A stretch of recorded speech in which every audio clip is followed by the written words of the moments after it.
everybody today. Guess what, you guys? Hi, Angie and Janice and Joanne is here. And I think, is Janet here?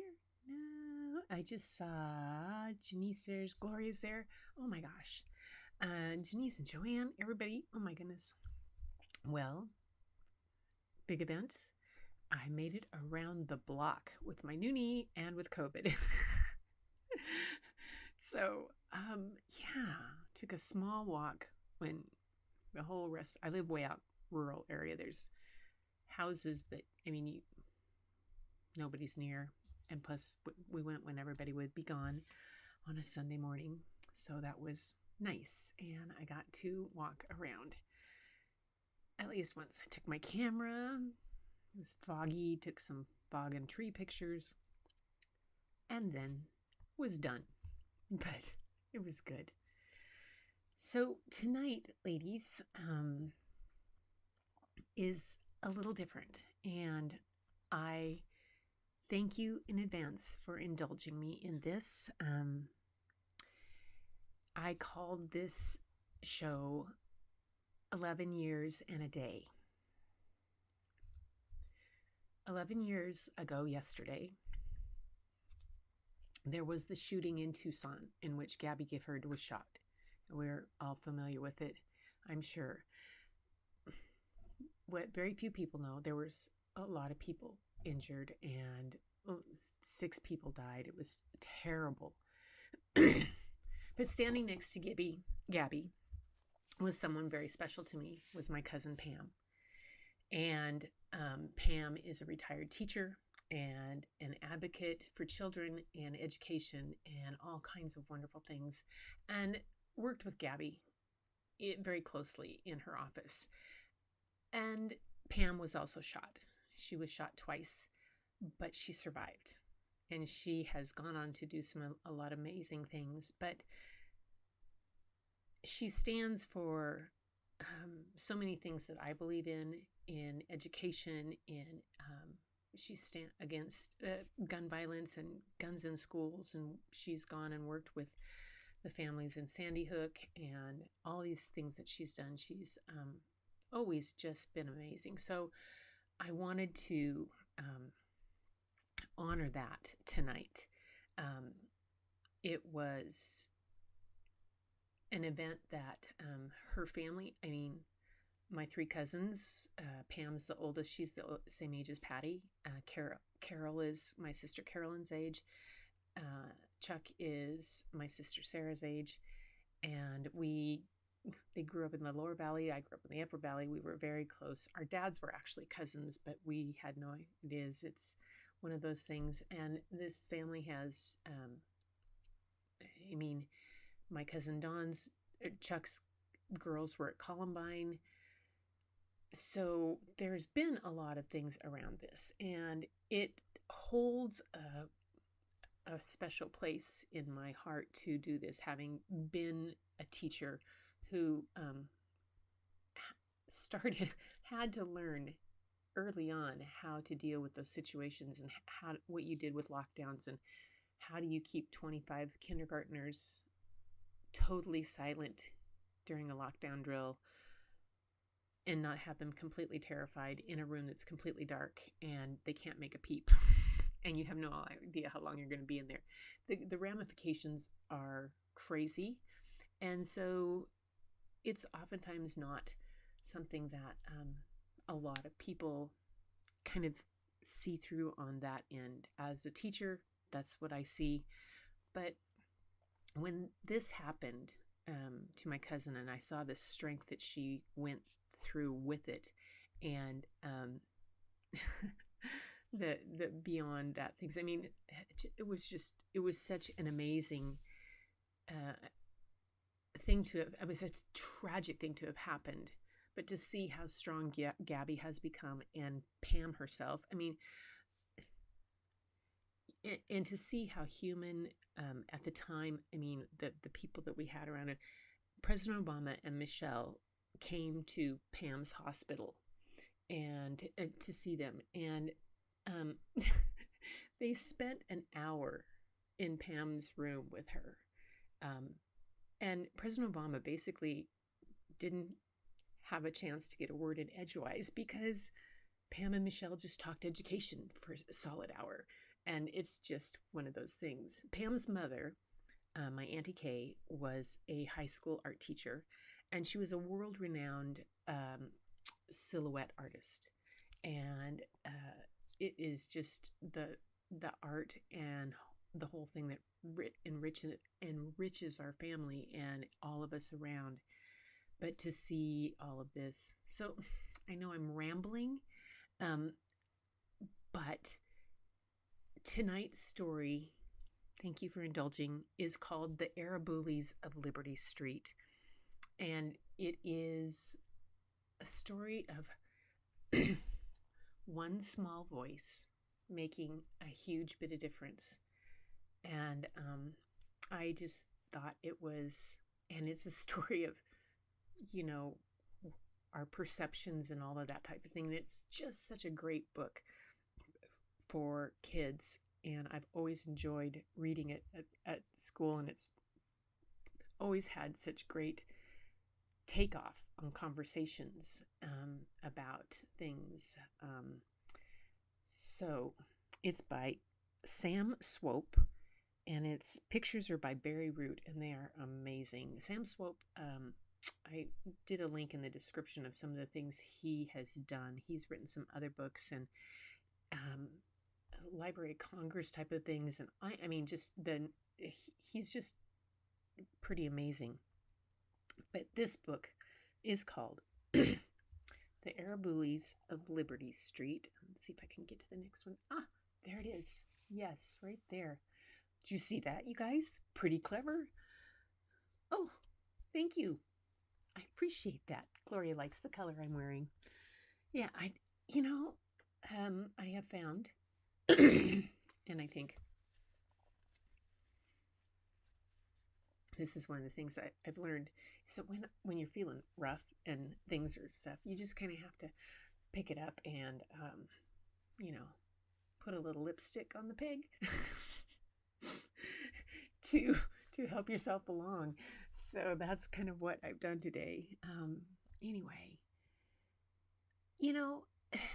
Angie, thank you for the about the traumatic experiences. I think what we have to do, I mean, I haven't had those kind of really directly, but knowing how people close to you have reacted and have dealt with it, I feel very blessed that I haven't had it happen closer to me, but I also feel very honored to have been close enough to have it impact me in a way that's personal and that is meaningful. Because I think oftentimes we read about these things and we don't really can't really internalize what it's like.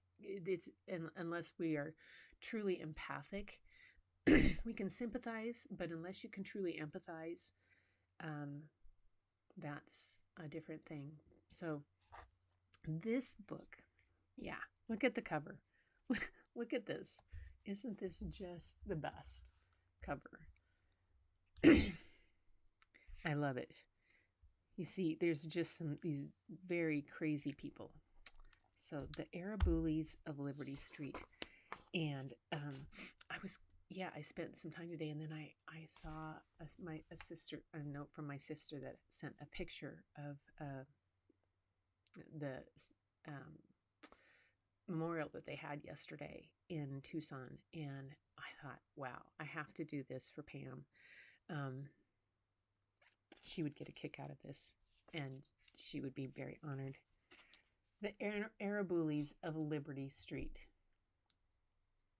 So take a look first, and one of the things, kind of the monotone right here, it will change. Let me get a sip of my water. You guys ready? No pig. Well, that's a saying, What was I going to say? Once there was a street called Liberty Street, and Liberty Street was lined with white houses that were so much alike, it was difficult to tell one from another. This was just the way that fat General Pinch and his wife liked it. The Pinches spied on their neighbors all day long. They had nothing better to do. They hated anything that looked like fun. They got upset when Joy hung upside down from a maple tree. They got angry when Katie crept around like a tiger. They got furious when Jack spun around until he felt dizzy. And whenever the Pinches got upset or angry or furious, the general would grab his bullhorn and shout, "I'll call in the army!" And the fun would have to stop right then and there. When summer came, the Pinches ordered the children to stay inside. The kids were miserable. Look at that.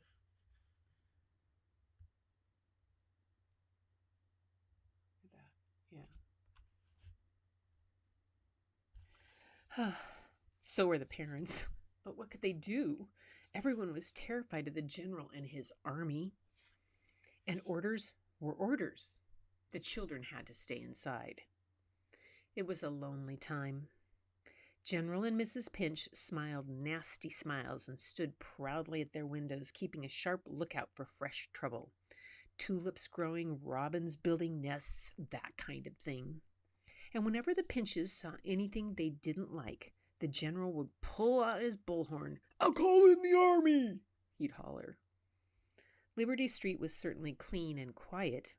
You had to give the Pinches credit for that. But you never heard any music or laughter there, or saw any toys, or happy children. It was a sad place, and that made the Pinches very glad.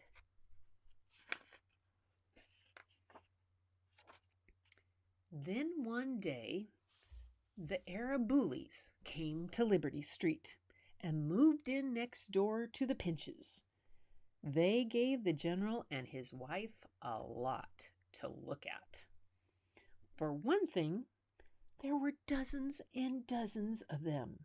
Children and moms and dads and aunts and uncles and grandparents and great-grandparents and great-great-great-grandparents. And for another, the Araboolies had pets. They had anteaters and porcupines, elephants and walruses and sloths. They even had a wok and a few papalocks and a wild barumpus. Mrs. Pinch sucked in both cheeks. "Oh, disgusting!" she hissed. "I'll call in the army!" boomed the general.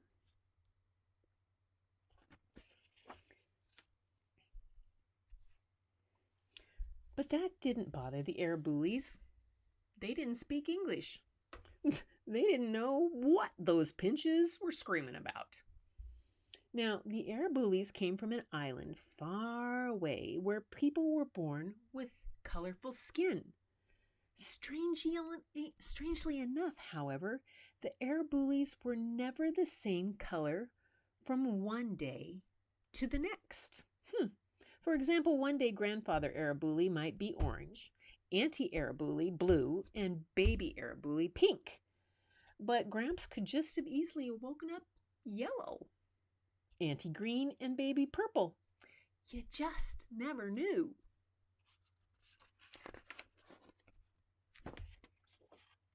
At night, the Araboolies glowed in the dark.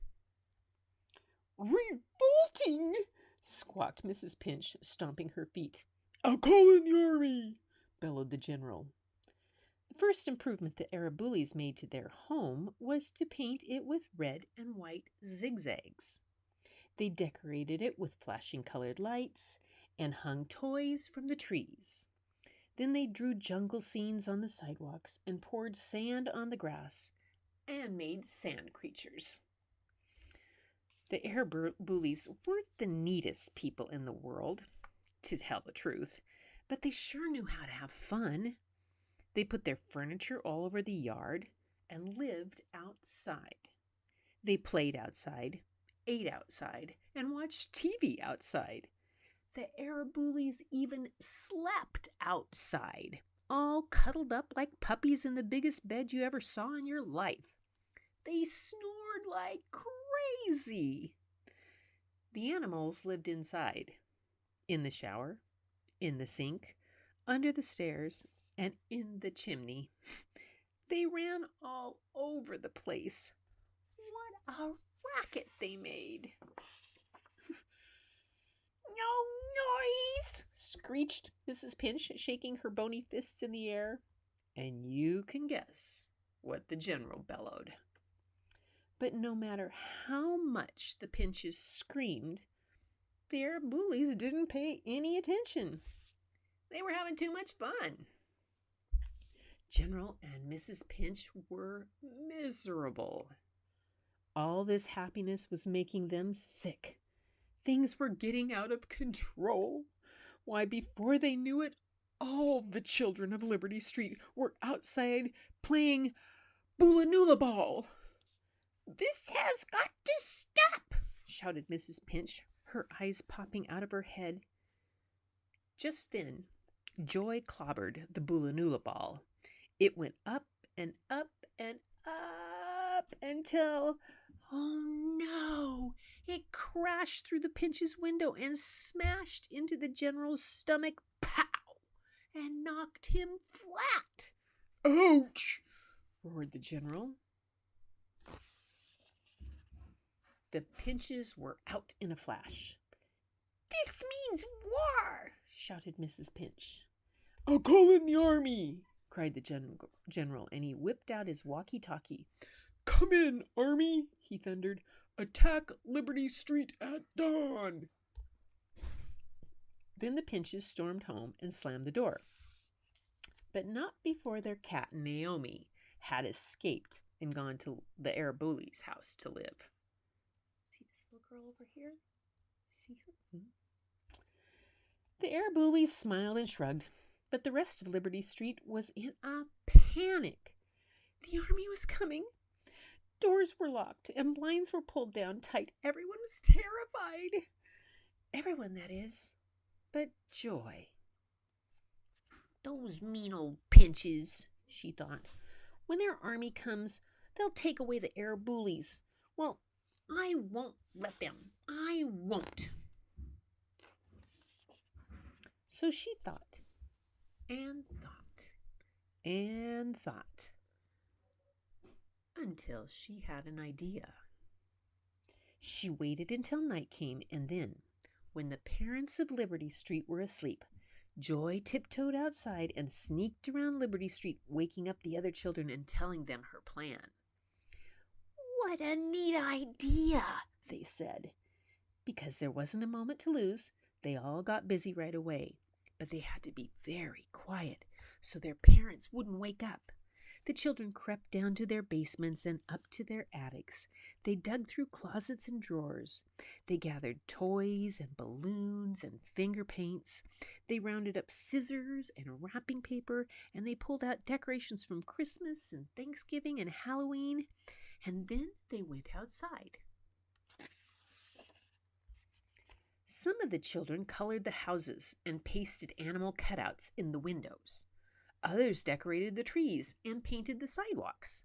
They put toys everywhere and dragged furniture outside. They worked all night long. The last thing they did was to paint one another's faces. The Araboolies snored through it all. It was almost dawn when they were finished. Liberty Street had never ever looked wilder or more colorful, and the children were very proud.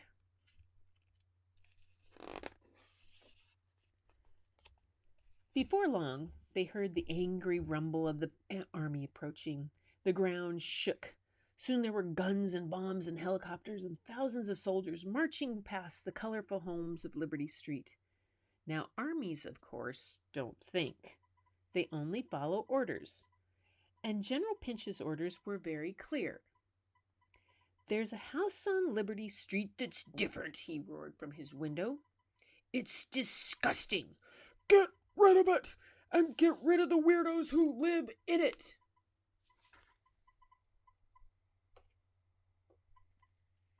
And so, with those orders in mind, the soldiers marched up Liberty Street, but all they saw were brightly painted houses and colorful people. No home was different. No one was weird. The soldiers didn't know what to do.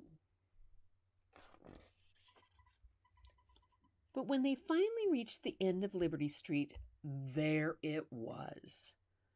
A different house, plain and white, with a fat, angry man and a nasty, skinny woman inside. "That's them!" shouted the army. "They're the weirdos!" "Charge!" ordered the general. And the army did just that. The soldiers surrounded the house and tied it up with ropes. "Not us, you idiots!" squealed Mrs. Pinch. "I'll call in the army!" shouted the general. But the army was already there, following orders. And so it was that the Pinches and their house were yanked from the ground and dragged far, far away as the children cheered and the Araboolies waved goodbye.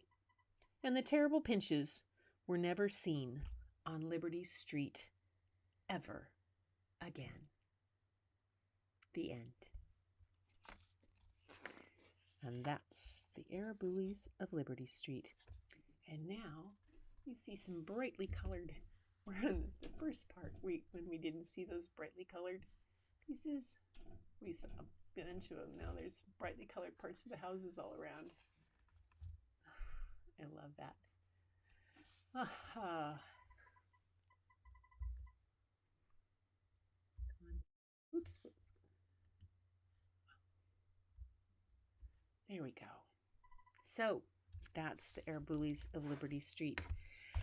I wanted to do that one. Mainly just because the message that it has about one little voice accepting people that are different and things that are different. And, just, it just fit for me. It just fit. It was just an important story. I has always loved it about the acceptance that the kids all had, and it just is one of those things. Glad Angie loved it, and Gloria like, woohoo! I'll call in the army. It isn't it? It is such a funny book in so many ways, but in other ways, it is so timely for just so many different things. As you can tell why it would have been such a send-off and a stepping off point for so many lessons in the classroom and in the library. Those things on somebody's a different color every day. I mean, seriously, I love it. That's just hilarious. And and the kids always want to know how to play Bula Nula Ball, and so we have to make up rules for Bula Nula Ball, which I still haven't ever figured out how to completely play the game of Bula Nula Ball, but that's the way it goes. Anyway, so ladies, that was the story. Profound. That's what I agree. Profound. Just really an exceptional book. And I'm glad you liked it. And thank you for indulging me. I just, little Joy, who found a way to stand up and in a positive way, reminds me so much of Pam. Always managing to find a way to stand up and have her voice be heard. And she's always been a huge advocate for kids and an amazing teacher. But yeah, sometimes I think one of her strongest points is she's always managed to know how to listen to kids. She learned that from Annie Kay, her mom, and Annie Kay taught that to a lot of us that have gone on. So thank you, Pam. Thanks, Annie Kay. I hope you liked it. So I'm glad to have been here tonight for another story, and I made it through without coughing. Hello? Hello? How's that? So, Angie, how are you feeling? Are you getting better? Did you rest? And Janice is here. Janice, did you get your move done? Aren't you moving? And I saw Joanne was here too. Yeah. Wow. All right, ladies. So it's Sunday night. I hope you guys have had a great, restful day. It's been really nice to be able to get outside and even just walk around a little bit. And even though it was foggy and cold, it's only in the mid-30s up here, it is nice to be out and to find these things. And I find that looking for these stories and finding different things, I started out the day like had a whole stack of them, of books and which ones I'm going to do and other ones. And I still have that stack. And I'm finding, I have a book called Sugar Ships. So I've been researching sugar painting so we can sugar paint when we do sugar ships. And it made me start thinking about how sugar and salt react when kids do art, and what would happen in some of your fluid art if you threw salt crystals in on some of those things, and what would react, and sugar, how it reacts to. So I've got my whole brain going in that method. And yeah, because our whole state is, again, I think we're all kind of Stephen's Pass. My update on the weather thing beside everything else. This is completely off topic. Hi, Deidre. Oh, I hope you can go back and listen. It was called The Araboolies of Liberty Street. It's a pretty spectacular story. Oh, it's Julie that's moving. Janice, I'm sorry. Yes, I got, yeah, get my things mixed up. So I've told you guys about the weather up here. Just thought I'd update you. My husband came and told me for this. So Stephen's Pass, like one of the passes that has been sort of maybe kind of, has 4 inches of ice on the road. And there are 60 to 70 foot snowdrifts with snowdrifts and debris drifts in Tumwater Canyon. So they don't think they'll have it open till Wednesday. Snoqualmie Pass, which is I-90, they can only get 2 lanes open. They're asking that only freight trucks be allowed. There's no shoulder. There's no exits. There's no pullover. So if even one car spun out, it would block it all again. And it's in terrible. I mean, White Pass is still not open. White Pass had 15-foot snowdrifts and an avalanche across the road. It's crazy. It's crazy, crazy, crazy. So we just got snow and rain. It was clear today, but anyway, that was that little update, weather update for the Northwest. Yeah, salt makes really cool reactions in in watercolors. I use and then we always used to do this glue painting with kids, where they would do an art thing and they would line it with glue, and then you'd put salt on it, and then they would touch it with watercolor, and it makes cool things. But I was thinking, what if you were using glue in your pouring medium and it did that kind of reaction with it? Yeah, I don't know. I'm going to have to play around with this. And then sugar makes a whole different kind of thing.